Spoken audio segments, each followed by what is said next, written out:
कहानी है सुंदरता का मूल्य। एक अति सुंदर महिला ने विमान में प्रवेश किया और अपने सीट की तलाश में नजरें घुमाई। उसने देखा कि उसकी सीट एक ऐसे व्यक्ति के बगल में है जिसके दोनों हाथ ही नहीं थे। महिला को उस अपाहिज व्यक्ति के पास बैठने में झिझक हुई। उस सुंदर महिला ने एयर होस्टेस से बोली, मैं इस सीट पर सुविधापूर्वक यात्रा नहीं कर पाऊंगी क्योंकि साथ की सीट पर जो व्यक्ति बैठा हुआ है उसके दोनों हाथ नहीं हैं।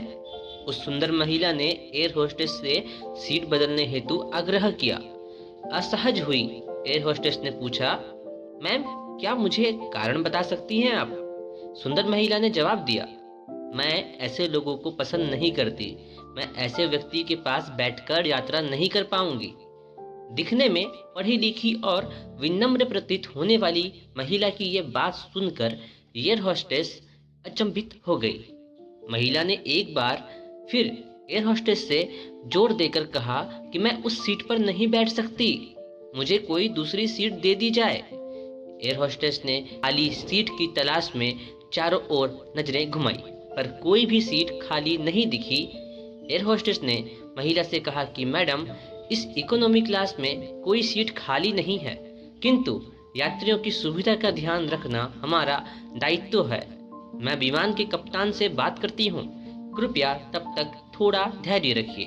ऐसा कहकर होस्टेस ने अपने कप्तान से बात करने के लिए चली गई। कुछ समय बाद लौटने के बाद उसने महिला को बताया, मैडम आपको जो असुविधाएं हुई है उसके लिए बहुत खेद है। इस पूरे विमान में केवल एक सीट खाली है और वो प्रथम श्रेणी में है। मैंने हमारी टीम से बात की और हमने एक असाधारण निर्णय लिया। एक यात्री को इकोनॉमी क्लास से प्रथम श्रेणी में भेजने का कार्य हमारी कंपनी के इतिहास में पहली बार हो रहा है। सुंदर महिला अत्यंत प्रसन्न हो गई, किंतु इसके पहले कि वह अपनी प्रतिक्रिया व्यक्त करती और एक शब्द भी बोल पाती, एयर होस्टेस उस अपाहिज और दोनों हाथ विहीन व्यक्ति की ओर बढ़ गई और विनम्रता पूर्वक उनसे पूछा, सर क्या आप प्रथम श्रेणी में जा सकेंगे? क्योंकि हम नहीं चाहते कि आप एक अशिष्ट यात्री के साथ यात्रा करके परेशान हो। ये बात सुनकर सभी यात्रियों ने ताली बजाकर इस निर्णय का स्वागत किया। वो अति सुंदर दिखने वाली महिला तो अब शर्म से नजरें नहीं उठा पा रही थी। तब उस अपाहिज व्यक्ति ने खड़े होकर कहा, मैं एक भूतपूर्व सैनिक हूँ और मैंने एक ऑपरेशन के दौरान सीमा पर हुई बम विस्फोट में अपने दोनों हाथ खोए थे।